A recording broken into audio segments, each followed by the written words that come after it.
अस्सलाम वालेकुम दोस्तों, उम्मीद है आप सब लोग खैर से। बात करेंगे जितने भी दोस्त अब आप ओमान से वापस अपने ममालिक में जा रहे या कहीं विजिट पे जा रहे हो, जिन ममालिक ने रूल बना दिया है कि कोरोना का टेस्ट है वो लाजमी चाहिए। लेट्स सपोज पाकिस्तान की बात करें कि पाकिस्तान जाने के लिए 5 अक्टूबर से कोरोना का टेस्ट करवाना लाजमी है। कहाँ से करवाएं? क्या किसी भी क्लिनिक से, हॉस्पिटल से, लेबॉर्ट्री से करवा के आप जा सकते हैं? क्या वो वैलिड होगा? आपको ट्रैवल करने दिया जाएगा या नहीं? ऐसा नहीं होगा। क्या drive through test, specially Muscat airport के ऊपर या सलाला एयरपोर्ट के ऊपर जो ड्राइव थ्रू टेस्ट किया जा रहा है, अगर आपके पास उसका नेगेटिव रिजल्ट होगा तो क्या आप चले जाएंगे? क्योंकि वो 19 रियाल का हम सोचते हैं कि वो चीपर है, वहाँ से करवा के जा सकते हैं, लेकिन ऐसा नहीं है। अगर आप चलें पहले बात करते हैं ड्राइव थ्रू टेस्ट की। अगर आप ड्राइव थ्रू टेस्ट करवाते हैं उसकी फ़ीस 19 रियाल है। अगर उसकी फ़ीस 19 रियाल है, आपने पे की और टेस्ट का रिजल्ट है नेगेटिव, आप एयरपोर्ट पे जाएंगे तो आपको नहीं जाने दिया जाएगा, क्योंकि आपका टेस्ट जो है वो वैलिड नहीं है। वो वैलिड कैसे होगा? आपने एडिशनल 5 रियाल फीस देनी है और MOH के अप्रूव्ड शुदा जो है सर्टिफिकेट लेना है कोरोना के टेस्ट का। अगर वो सर्टिफिकेट आपके पास होगा MOH अप्रूव्ड, तो आपको इजाज़त दी जाएगी, तो ही आपका जो है वो ऑथेंटिक माना जाएगा कोविड-19 का टेस्ट। इसके अलावा किसी भी क्लिनिक पे आप अगर टेस्ट करवा रहे हैं तो आप इस चीज़ को मेक श्योर कर लें कि आपने ट्रैवल करना है, और आप जब टेस्ट करवा रहे हो तो आप उसी वक्त मेंशन करें कि भाई हमने ट्रैवल करना है, तो हमारे लिए हमें अप्रूव्ड चाहिए मिनिस्ट्री ऑफ हेल्थ का।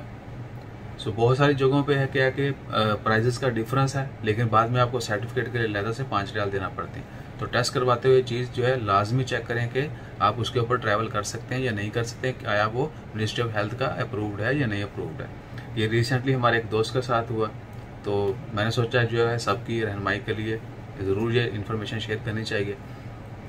उसके अलावा दूसरी बात है, बहुत सारी एयरलाइन जो हैं वो, या स्पेशली एजेंट्स जो हैं, ट्रैवल एजेंट्स, वो दे देते हैं आपको टिकट विदाउट चेकिंग एनीथिंग। ये भी हमारे अपने साथ हुआ। हमारे एक बहुत अच्छे करीबी दोस्त हैं, ट्रैवल एजेंसी चला रहे हैं। वो रिसेंटली ओमान में नहीं थे कि ड्यू टू कोविड-19 वापस आए, without checking any news they start issuing tickets, और एक दोस्त को टिकट दे दी। उन्होंने पूछा भी आप कोई रिक्वायरमेंट है टेस्ट की, ये वो, उन्होंने बोला नहीं। जब वो एयरपोर्ट पे गए, उन्होंने बोला जी आपके पास टेस्ट नहीं है, आप फ्लाई नहीं कर सकते। वो टिकट नॉन रिफंडेबल थी, वो हो गई कैंसिल।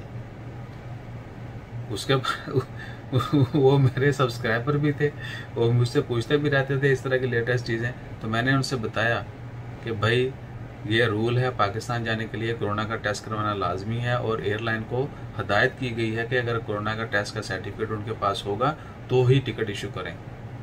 आप भी जितने दोस्त अब आप ट्रैवल एजेंट हैं, या अगर वो देख रहे हैं या सुन रहे हैं, या hopefully they have information more than us regarding travelling, लेकिन फिर भी जिस तरह उन दोस्त के साथ हुआ, हो सकता है अनजाने में कोई और दूसरा भी गलती कर सकता है। तो किसी भी बंदे को आप टिकट दें, लाजमी श्योर करें कि उन्होंने कोविड-19 का टेस्ट करवा लिया है और कितना पुराना है।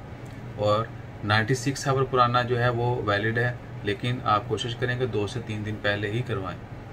सो इंशाल्लाह खैर, मज़ीद मालूमात के लिए आप कमेंट भी कर सकते हैं, और सकबर सारा कबूल सब्सक्राइब भी कर सकते हैं, ताकि हर इन्फॉर्मेशन जो है आपसे आप तक पहुंचती रहे। अपना ख्याल रखें, यही आपकी सपोर्ट जो है हमारा हौसला बढ़ाती है, और 4 पैसे भी आ जाते हैं। अपना ख्याल रखें, दुआ में याद रखें। और चेहरे के ऊपर अगर आप क्वेश्चन करेंगे 12, तो मैं बता दूं कि ये मैंने मेडिकल ट्रीटमेंट करवाया है, थोड़ी पिगमेंटेशन है, ब्लैक हेड और मोल्स वगैरह रिमूव करवाने के लिए 2-4 दिन में ये ख़त्म हो जाएगा। आज तीसरा दिन है। सो इंशाल्लाह खैर, अपना ख्याल रखें, दुआ में याद रखें। जज़ाकल्लाह, अल्लाह हाफिज़।